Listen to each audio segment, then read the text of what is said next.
Good afternoon and good morning to viewers in the West Coast, Alaska, and Hawaii.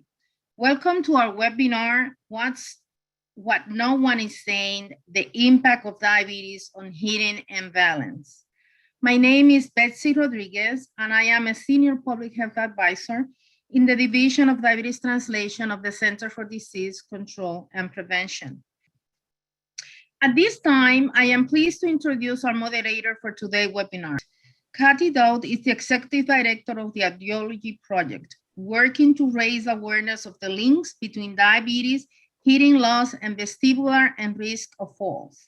She received her undergraduate in French at Spalding University in Louisville, Kentucky in 1972, a master in audiology from the University of Louisville in 1978, and a clinical doctorate from Salus University in 2008. Dr. Dow's experience in audiology is in school educational audiology, state agencies, ENT clinics, and private practice. Kathy, take it from here.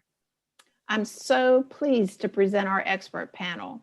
Dr. Patricia Gaffney, AUD. She is a professor of audiology at Nova Southeastern University in Fort Lauderdale, Florida. She teaches didactically and clinically in the specialty areas of vestibular diagnostics and treatment and amplification. She received her BA from the George Washington University and AUD from the University of Pittsburgh in 2005. Dr. Christopher Spankovich is an associate professor at the University of Mississippi Medical Center, School of Medicine, in the Department of Otolaryngology and Communications Sciences. He serves as the Director of Clinical Research for the department, as well as the Director of Education for the Division of Audiology. He obtained his BA in Psychology from the University of North Carolina at Wilmington, his Master's in Public Health and Behavioral Science and Health Education from Emory University, and his AUD from Rush University, a PhD in Hearing Sciences, also from Vanderbilt University. Dr. Aaron Piker is an associate professor and director of the Vestibular Sciences Lab in the Department of Communication Sciences and Disorders at James Madison University in Virginia. Prior to her position at JMU, Dr. Piker spent 4 years as the director of auditory and vestibular research at Duke University Medical Center. She received her AUD from Vanderbilt University in 2008 and her PhD in hearing science with a minor in neuroscience from Vanderbilt University in 2012. Angeline Ballard, PhD, is an exercise physiologist and a recent graduate of Georgia State University. She is an ORISE, O-R-I-S-E, fellow in the Division of Diabetes Translation at CDC, and she's currently working in collaboration with partners and stakeholders on the programs and services that are under the National Diabetes Prevention Program.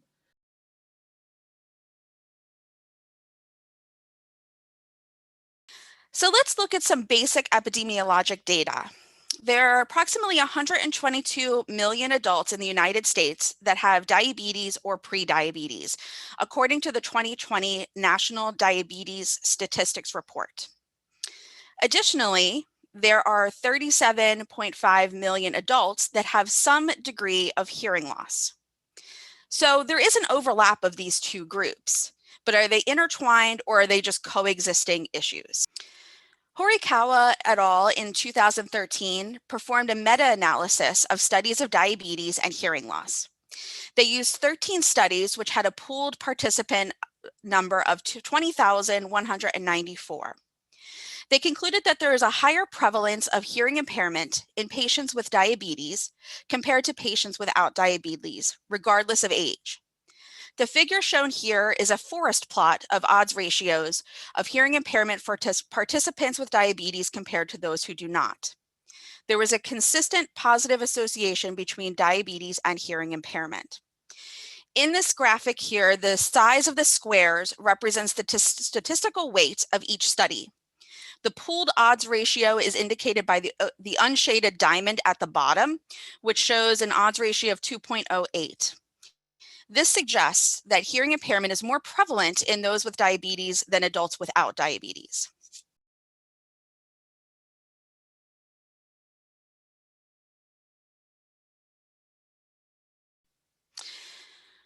So I just want to clarify how audiology fits into the professional space as far as who sees patients with ear complaints.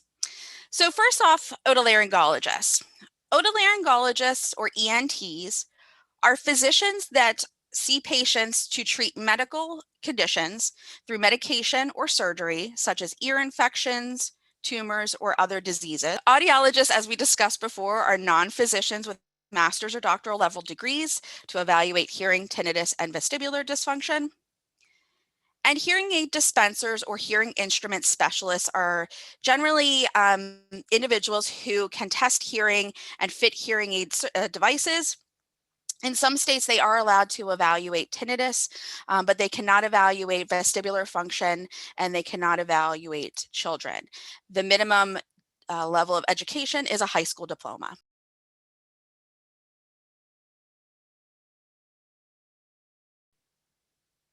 So I'm going to talk a little bit about the anatomy and physiology of the ear so we're all on the same page. The ear is divided into three main sections. The first is the outer ear. This starts with the pinna, aka the earlobe, goes through the ear canal up to the tympanic membrane or the eardrum. So sound travels down this ear canal to vibrate the tympanic membrane. From there, we have the middle ear. The middle ear is the tympanic membrane through the ossicles. So the tympanic membrane vibrates, which then in turn vibrates the three ossicles, our malleus, incus, and stapes. And then we get to the inner ear. So the inner ear is comprised of two sections. We have the vestibular section and the cochlear sensory section. The inner ear is fluid filled and the stapes pushes on the membrane, the oval window, to move that fluid.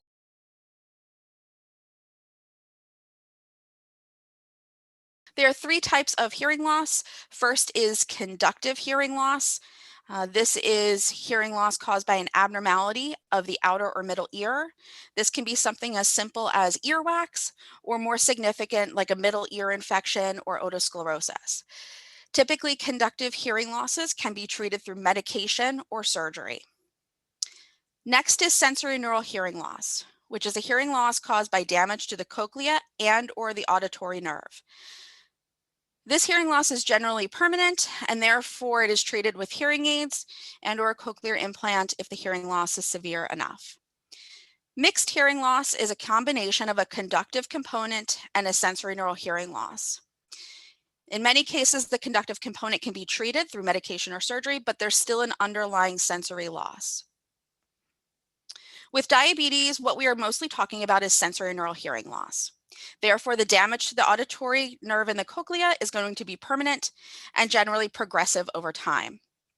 With diabetes, the change in hearing would be gradual, and patients may not be aware of the loss until it is more significant.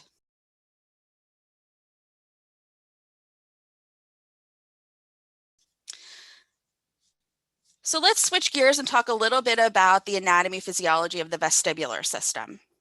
So the other half of the inner ear is the vestibular portion of the inner ear.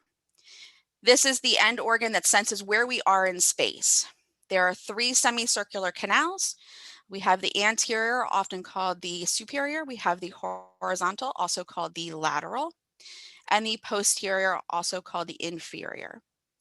We also have two otolith organs, the utricle and the saccule.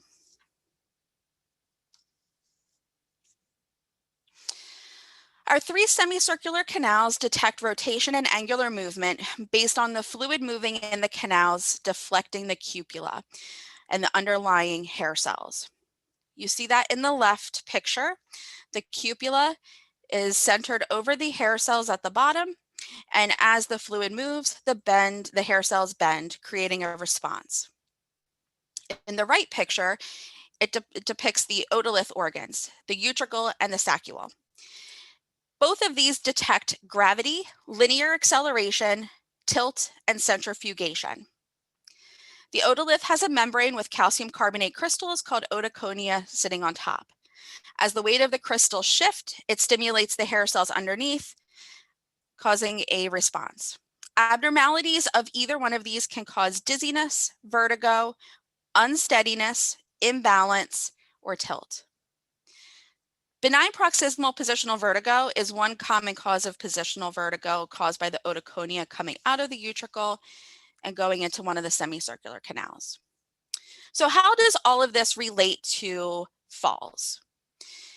To keep upright and balanced, there are three systems that are working together. We have vestibular, vision, and somatosensory. From the ear, there are neural projections that drive the eyes in the vestibular ocular reflex, or the VOR pathway, to keep vision stable when we move. There is also communication to and from the cerebellum to help with motor movement and coordination. And additionally, there are projections from the ear that go down the vestibular spinal tract to coordinate posture and movement across the body. Knowing that diabetes also causes retinopathy and neuropathy, we can see that this is a perfect storm of fall risk issues when multiple balance systems are impaired.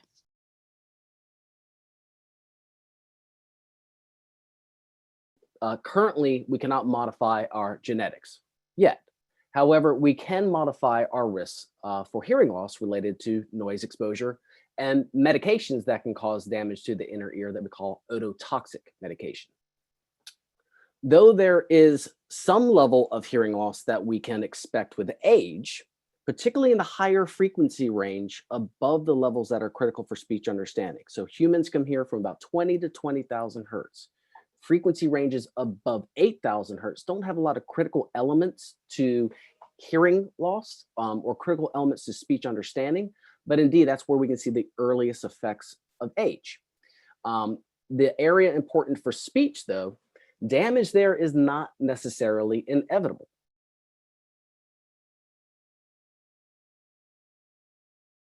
Next, we're going to switch topics and talk about screening and diagnosis. What do we need to do to sort of screen individuals if they're having hearing difficulty? How do we make a diagnosis of that? So the most common type of hearing loss, as Dr. Gaffney already mentioned, related to diabetes is going to be sensory neural hearing loss. This is going to be damage to the inner ear sensory and neural receptors. There is limited data to support that diabetes can cause conductive hearing loss, but individuals with diabetes are at general increased risk for infections. So we want to rule this out. Mixed hearing loss, as we heard, is a combination of these two things. We also need to consider tinnitus. Individuals with diabetes are at increased risk of reporting tinnitus, and tinnitus is a perception of ringing or buzzing in the ears. So when do we screen and how do we screen? Well, it is our general recommendation that we want to screen as soon as possible after identification of diabetes. But we need to be cognizant that that diagnosis can be overwhelming for the patient and that they have other things that they're dealing with as well. But our screening can start with some simple questions. And be aware that a person with diabetes can develop hearing loss earlier in life, and there are tools for reducing progression and for prevention. There are also high-risk considerations we need to be aware of. If a person has tinnitus, then they should likely be referred to audiology for a hearing assessment. If they complain specifically of hearing difficulty and noise, another reason. If they have a job or an occupation or activities or hobbies that are high noise exposure, again, they should be referred. If they have a history of ototoxic drug use, these include aminoglycosides, platinum-based chemotherapies, even furosemide, particularly if it's delivered intravenously, they should be monitored over time while they're on those drugs. Now, I will point out also the importance of our ENT colleagues. If the patient presents with a sudden hearing loss, if they're reporting ear pain, if they have drainage from their ear or blood and pus coming from the ear, these are reasons to refer to the otolaryngologist, to the ENT, because those could be medical issues. But the vast majority of hearing issues you're going to see with the diabetes population is not going to be medically treatable. It's going to be under the scope of the audiologist and counseling and use of amplification and oral rehabilitation strategies and management. Okay, so how can we screen? So some basic questions can help us screen. And those are listed here. Just asking a person, do they feel like they're having any hearing difficulty, or does their family perceive that? Have they ever had their hearing tested before? Beyond asking questions, you can actually purchase little screening tools. An example is here where this device here, will you press a button, it'll play a tone to the ear. If the patient hears it, then they pass. And if they don't, then they likely need a referral for a diagnostic evaluation. What we recommend for a diagnostic evaluation is a comprehensive audiological evaluation. And this next slide shows what that looks like. We can observe here an audiogram to the right. So this is a hearing assessment that we would perform. This is when you raise your hand when you hear the beep. We can do other tests as well, but this is one of our primary tests. And this should be performed at least every 2 years or annual, or even more often if there are higher risk factors. So for example, if they were on an ototoxic drug.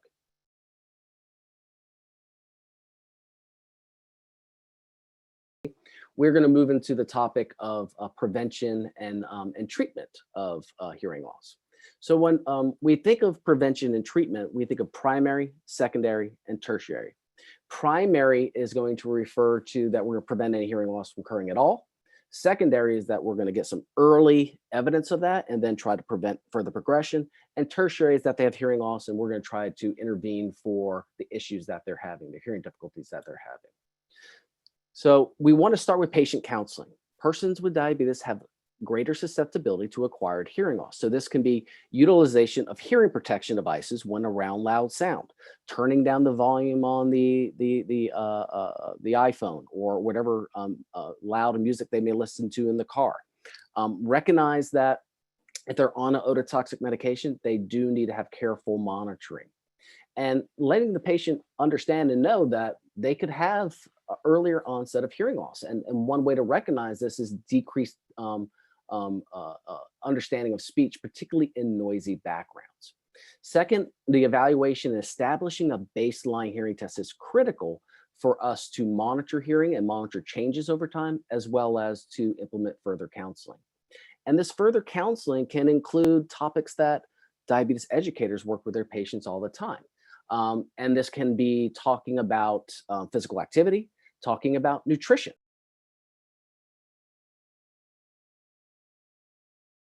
My research is on the vestibular sensory system, which is one we're not typically conscious of. We're usually unaware of it until it stops working correctly. In a more sudden acute case, this can cause vertigo and symptoms can be very severe. But in more gradual cases, like what we would see with aging or what I would expect with something like diabetes, the symptoms are often manifested as our balance. So I'm going to talk about balance with a focus on risk of falls. So these are some falls facts right from the CDC. Each year, 3 million older adults are going to be treated in the emergency department for falls injuries. As many as 1 in 3 adults over 65 fall. However, only about 50% tell their doctor. And 1 out of 5 falls can cause a serious injury. The most serious are often broken bones, such as a hip fracture, or a head injury, such as a traumatic brain injury. Falls are also costly. They're not just costly to individuals and their body, but also to society. In 2015, the total medical cost for falls was over 50 billion. And many who fall, even if not injured, can become afraid of falling. So remember, if 1 out of 3 fall, but only half tell their doctor, this is an issue because a fear of falling can cause a person to become less active. When that happens, they can become weaker. And when that happens, that can increase the risk of falling. So there's a lot of things that can put someone at risk for falls. The CDC also has some fact sheets here on risk factors for falling. Most falls are going to be caused by an interaction of multiple risk factors, and they can usually be divided into either extrinsic things, those are things in your environment, so it could be dim lighting or a slippery surface, and then intrinsic.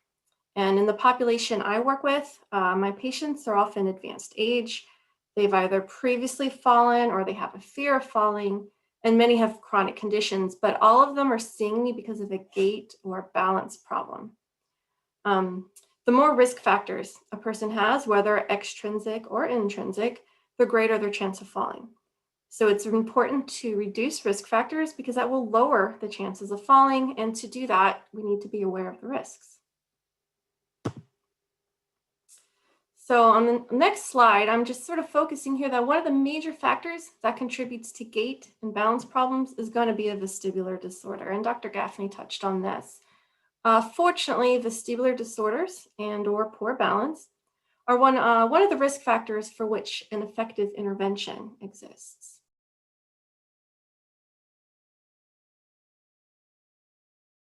I want to focus on some of the more clinical studies, and particularly some of the large population-based epi studies that really raise the issue of diabetes, vestibular loss, and risk of falls. And one of the first big ones was 10 years ago, and it was from the National Health and Nutrition Examination Survey, the NHANES survey that Dr. Gaffney mentioned. So they investigated the relationship between diabetes, vestibular function, and their evidence was very compelling. So out of this sample of over 1,100 adults over 40, 17% had diabetes. Of those with diabetes, mild peripheral neuropathy was in 19%, severe was less common in 7%. Mild retinopathy was common in 54%, severe retinopathy in 22%. But vestibular dysfunction, which is less studied and less tested for, was reported in 54% of patients. And so it was just as common as mild retinopathy.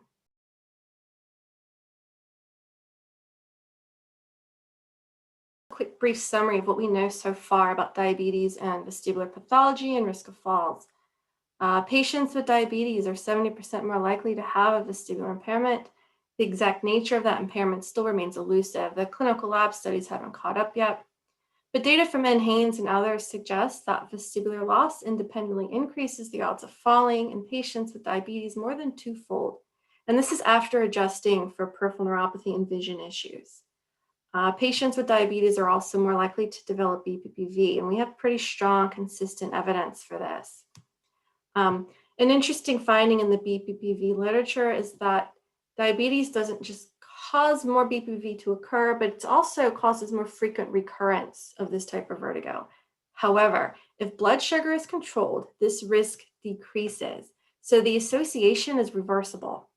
And these numbers and rates of BPPV are largely driven by individuals with longer duration of the disease and those with higher A1C levels. So duration and severity of the disease matters, and better controlled diabetes will reduce all of these risks.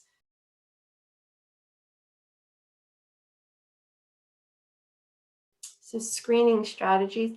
Currently, there is not enough evidence to suggest everyone with diabetes needs to have an extensive vestibular workup, right? We have less evidence relative to the auditory system, and it's relatively easy to get a hearing test, whereas it's more difficult to get an extensive vestibular evaluation. But screenings that are simple, brief, and inexpensive and can lead to a known effective treatment is what I'd recommend. So these are some examples of functional screenings. By function, I mean looking at overall balance. And it can be something like a quick assessment of balance, like the Romberg on foam. And this is the assessment done by the NHANES study. It's a very simple screener. It doesn't require training to administer, but basically there's 4 30-second conditions of balance. This picture is illustrating the 4th condition, which is the hardest condition, the most vestibular taxing condition, where the eyes are closed and the person stands on a piece of foam. Ignore the Google glasses in this picture. This is from my lab, and the Google glasses were for something else. But if someone cannot stand on foam with their eyes closed for 30 seconds, it's highly suggestive of a vestibular disorder. So that was the Romberg on foam. That's a static balance measure. All you have to do is stand for 30 seconds. Another simple functional balance measure that looks at more dynamic movements is called timed up and go. And the CDC has a PDF of how to conduct this screener to assess mobility. The website's here. It's also on the list of resources at the end of these slides. Timed up and go doesn't require any training to administer either. You basically need a chair, a space of about 10 feet in front of the chair, and a stopwatch. Of course, now we'll just use our phones. We don't even need stopwatches anymore. So that's an easy screen. Another screener, and Dr. Spankovich touched on this, is just a simple question, just asking, have you fallen or do you have a fear of falling? If they say yes to those 2 things, they're at risk for falls. There's also many validated questionnaires for vestibular loss, but I'm recommending one here that I worked on with some colleagues at Vanderbilt University, and it's called the Dizziness Symptom Profile. It's 31 questions. It's a Likert scale. It takes a few minutes to fill out, but it's going to screen for the 7 most common vestibular diseases, but I recommend it for this population because it includes BPPV.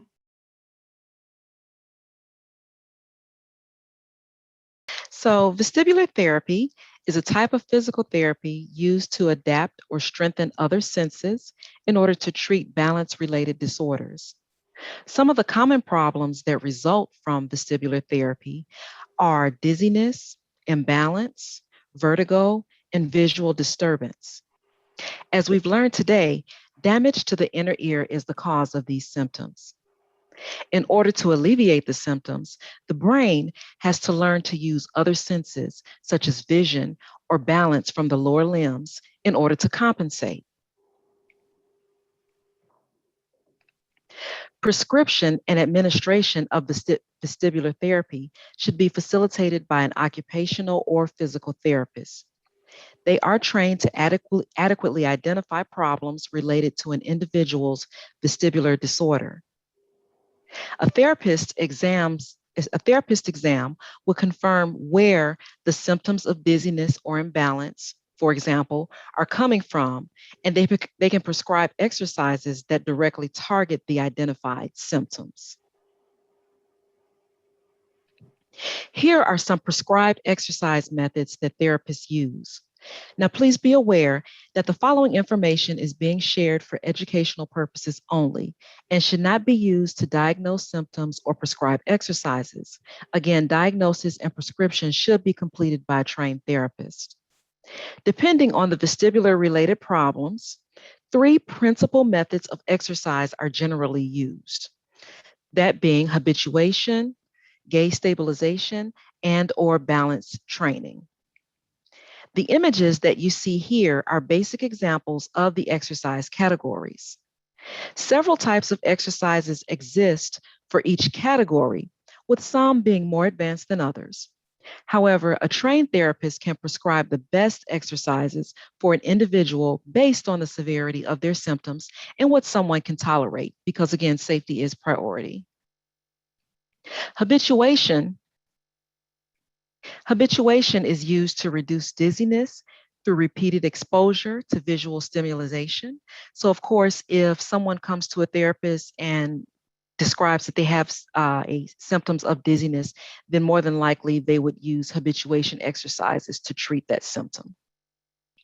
Gaze stabilization is used to improve control of eye movement to make vision clear during head movement. So if someone came and said that things appear to bounce or jump around with head movement, then a therapist would be likely to use gaze stabilization exercises to treat those symptoms. And then we have balance training. Balance training is used to improve steadiness so that daily activities such as self-care or leisure activity can be performed successfully. And some symptoms of balance disorders or balance symptoms would be difficulty walking on uneven surfaces or difficulty walking in the dark.